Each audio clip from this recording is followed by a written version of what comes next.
जय हिंद दोस्तों। अ, हम लोग कल जो क्लास लिए थे उस क्लास में हम लोगों ने बात किया था एक्चुअली इतिहास क्या है, इतिहास को हम कैसे समझते हैं, इतिहास हमारे क्या सिर्फ परीक्षा के लिए उपयोगी है या हमारे जीवन के लिए भी उपयोगी है, और इतिहास का महत्व क्या है ना। वर्तमान समय में इतिहास का क्या महत्व है, जैसे कि हम लोगों ने कुछ घटनाओं का भी जिक्र किया था, जैसे कि इसराइल और फिलिस्तीन का संघर्ष, और दूसरा म्यांमार का शीत युद्ध, बांग्लादेश का शीत युद्ध, इस तरह का म्यांमार का तख्तापलट और बांग्लादेश का शीत युद्ध, है ना। हिंदू मुस्लिम राइट्स, इस तरह की कुछ कुछ चीजों को हम लोग डिस्कस किए थे, और एक इम्पोर्टेंट चर्चा किए थे राष्ट्रवाद पे, हम लोग बात किए थे। राष्ट्रवाद देखिए हमारे हर लेक्चर में कुछ न कुछ होगा, क्योंकि मेरा उद्देश्य ही है कि राष्ट्रवादी विचारधारा उत्पन्न करना। राष्ट्रवादी विचारधारा का मतलब ये नहीं होता किसी कौम विशेष को टारगेट करना या किसी को वो उस तरह की बात करना। राष्ट्रवाद इसके बारे में हम लोग बात करते रहेंगे हर दिन, क्योंकि मेरा उद्देश्य यही पढ़ाने का सिर्फ इतना ही है कि हम जागरूक बने, अपने देश को खूबसूरत बनाए। उसके पहले अब हम लोग शुरू करेंगे स्रोत, है ना। What is source of history, है ना। प्राचीन भारत के इतिहास के स्रोत क्या है। तो जो इतिहास के स्रोत हैं वो तीन तरह के हैं। नंबर वन, साहित्यिक स्रोत, उसी के अंतर्गत ऐतिहासिक स्रोत भी आएंगे। दूसरा है विदेशी विवरण, तीसरा है पुरातात्विक स्रोत, है ना। तीन तरह के शब्द, ज्यादा समझना फिर से। साहित्यिक स्रोत, विदेशी विवरण, पुरातात्विक स्रोत। अब ये समझ लें कि साहित्यिक स्रोत का मतलब क्या होता है। साहित्यिक स्रोत जो होता है, जो साहित्यों के द्वारा हमें इतिहास के बारे में जानकारी प्राप्त होती है, वह साहित्यिक स्रोत होता है। पुस्तकों के द्वारा जो हमें जानकारी होती है इतिहास के बारे में, वो सब साहित्यिक स्रोत के अंतर्गत आता है। और साहित्यिक स्रोत के अंतर्गत तीन तरह के मुख्यतः सोर्स, तीन चार तरह के देखे गए हैं। जैसे वैदिक साहित्य मतलब जो वैदिक काल में साहित्य लिखे गए हैं, उनसे जो इतिहास की जानकारी होती है वो, उसके अंतर्गत आएंगे वेद, पुराण, उपनिषद, है ना। उसके बारे में हम लोग अध्ययन करेंगे। जैसा कि आप जानते हैं वेदों की संख्या 4 है ना। तो हम लोग इसके बारे में जब वैदिक काल पढ़ेंगे तो हम लोग डिटेल में बात करेंगे, अभी सिर्फ इतना समझना है। और दूसरा है बौद्ध साहित्य, है ना। बौद्ध साहित्य के अंतर्गत हम लोग विशेष कई तरह की जो साहित्य है बौद्ध साहित्य में, जैसे सुत्त पिटक, विनय पिटक, है ना, दीप वंश, महावंश, है ना, और अभिधम्म पिटक, बुद्ध चरित इत्यादि जो पुस्तकें लिखी गई हैं वो सब बौद्ध साहित्य से संबंधित हैं। और तीसरा है जैन साहित्य। जैन साहित्य के अंतर्गत हम लोग देखेंगे कल्प सूत्र, भगवती सूत्र, है ना, आज अष्टारंग, इस तरह की जो किताबें लिखी गई हैं वो जैन साहित्य के अंतर्गत आएंगी। और चौथा है साहित्य के संदर्भ में, वो है ऐतिहासिक स्रोत। उसके बारे में हम लोग देखेंगे। जैसे राजतरंगिनी ये किताब है जो कश्मीर के इतिहास के बारे में विशेषकर जानकारी देती है, उसे कल्हड़ ने लिखा है। देखिए कुछ कुछ चीजों को ना आप नोट डाउन भी करते चले तो ज्यादा आसान होगा। जैसे राजतरंगिनी पुस्तक है, उसके लेखक हैं कल्हड़, है ना। कश्मीर के इतिहास के बारे में इसमें जानकारी मिलती है। और दूसरा है पृथ्वीराज रासो चंद्र बरदाई के द्वारा लिखी गई, जो राजस्थान के इतिहास के बारे में थोड़ी बहुत जानकारी देती है। एक्चुअली ये बहुत बढ़ा चढ़ा के लिखी गई, इसलिए इतिहास में इसे बहुत ज्यादा वरीयता नहीं दी गई है। तीसरी किताब है हर्षचरित, बाणभट्ट के द्वारा लिखी गई किताब है, वह हर्षचरित है। और अगली किताब है मुद्रा राक्षस जो किताब है उसको लिखा है विशाख दत्त ने, है ना। और अगली जो किताब है अर्थशास्त्र, चाणक्य के द्वारा लिखी है, जो मौर्य काल के इतिहास के बारे में जानकारी देती है। और अगली जो किताब है गाथा सप्तशती, वो सातवाहन वंश के शासक थे जिनका नाम है हाल ने गाथा सप्तशती लिखा था। तो इस तरह से बहुत डिटेल में हम लोग नहीं जाएंगे, बस शॉर्ट में ये बताना है, हमारा उद्देश्य था। और विदेशी विवरण में आप देखेंगे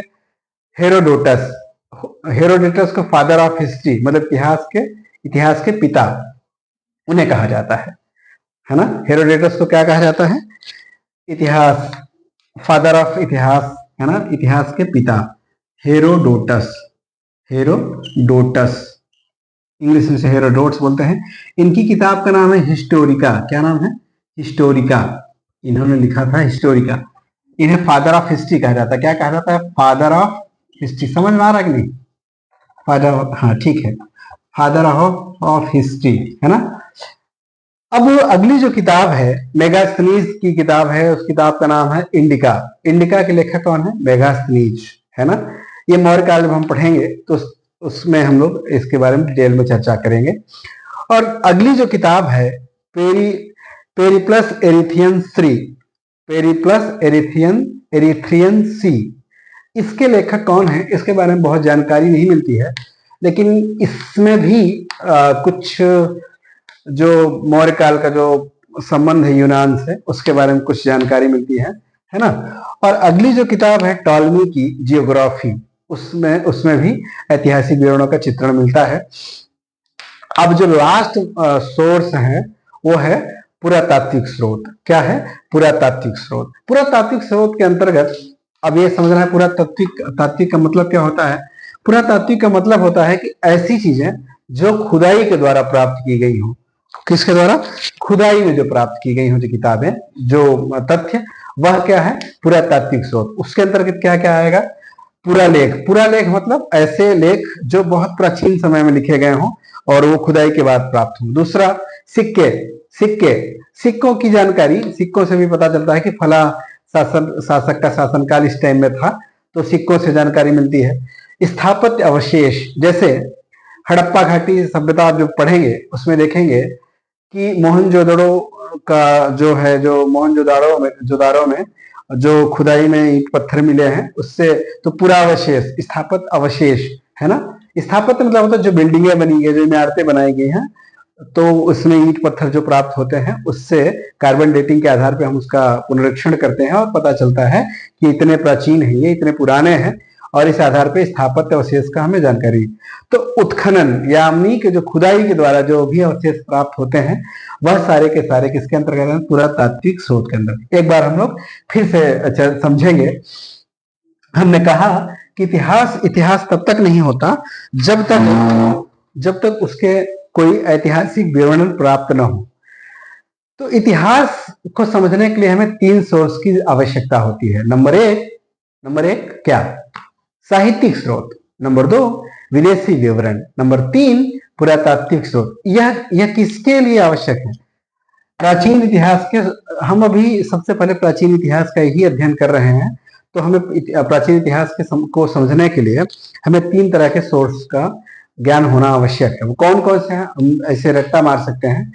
साहित्यिक स्रोत, नंबर 1 साहित्यिक स्रोत, नंबर 2 विदेशी विवरण, है ना भैया, इसको ऐसे बोल सकते हैं वैदेशिक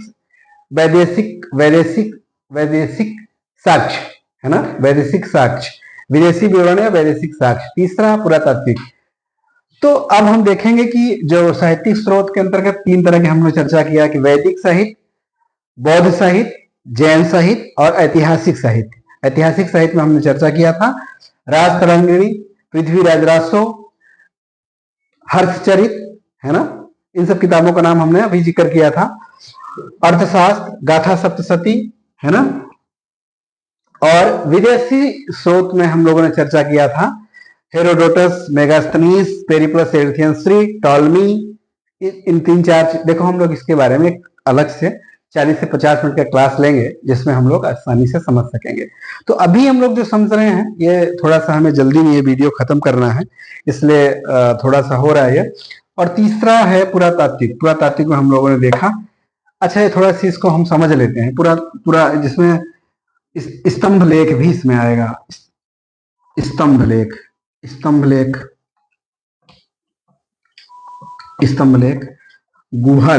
गुफा लेख भी बोल सकते हैं आप इसको, गुफा लेख, है ना, गुफा लेख या गुहा लेख, ठीक है। मिट्टी के बर्तन, है ना, खिलौने इत्यादि जो होते हैं, वो सब किसके अंतर्गत आएंगे? पुरातात्विक स्रोत के अंतर्गत। एक एग्जाम्पल लेते हैं, जैसे इलाहाबाद के जो लोग होंगे उनको पता होगा, इलाहाबाद का एक पार्क है मिंटो पार्क। उस पार्क में अशोक का एक स्तंभ बना हुआ है। तो मौर्य काल के बारे में उससे जानकारी समुद्रगुप्त के द्वारा वो ले गया था। अशोक का स्तंभ लेख है और ले कौन गया था? समुद्रगुप्त। गुप्त काल का शासक था समुद्रगुप्त, वो ले जाके वहां पे डाला। और दिल्ली में एक जगह है, जो दिल्ली में रह रहे हैं, जो कभी घूमने गए होंगे, मेहरौली एक जगह है, मेहरौली का लौह स्तंभ लेख है ना। ये कहाँ से मंगाया गया था? ये मेरठ से मंगाया गया था। मेरठ से मंगा के मेहरौली दिल्ली में स्थापित करा गया है। हम भी जल्दी में ही वहां गए थे, बहुत बेहतरीन है वो जगह, है ना। तो मेहरौली स्तंभ लेख भी हमें चंद्रगुप्त मौर्य के बारे में जानकारी देता है, जो अपनी विशेष बनावट के लिए प्रसिद्ध है वो, है ना। तो इतनी सारी चीजें हम लोगों ने अध्ययन करा। हम इसके बारे में डिटेल में अध्ययन करेंगे जैसे ही हमारा एंशियंट हिस्ट्री खत्म होगा। हम वैसे ही हम इसके बारे में डिटेल में चर्चा करेंगे, इन सारी पुस्तकों के बारे में। एक बार इसे आप लोग जो है देख लें, समझ में आ रहा होगा मेरे ख्याल से। मैं उम्मीद करता हूँ कि ये बात समझ आई होगी, और नहीं समझ आएगी तो बिल्कुल टेंशन लेने की कोई आवश्यकता नहीं है। बस ये समझना जरूरी था कि इतिहास के स्रोत, है ना, प्राचीन इतिहास के जानने के स्रोत क्या है। तो बस इसमें यह जानना है कि इतिहास जानने के स्रोत क्या है: साहित्यिक, विदेशी विवरण और पुरातात्विक साक्ष्य, है ना। तो हमने बताया था पूरा इसके बारे में। तो अब आज का ये जो वीडियो है इतना ही है। उसके बाद हम लोग शुरू करेंगे नेक्स्ट क्लास पाषाण काल, है ना, पाषाण काल। ठीक है, तब तक के लिए जय हिंद।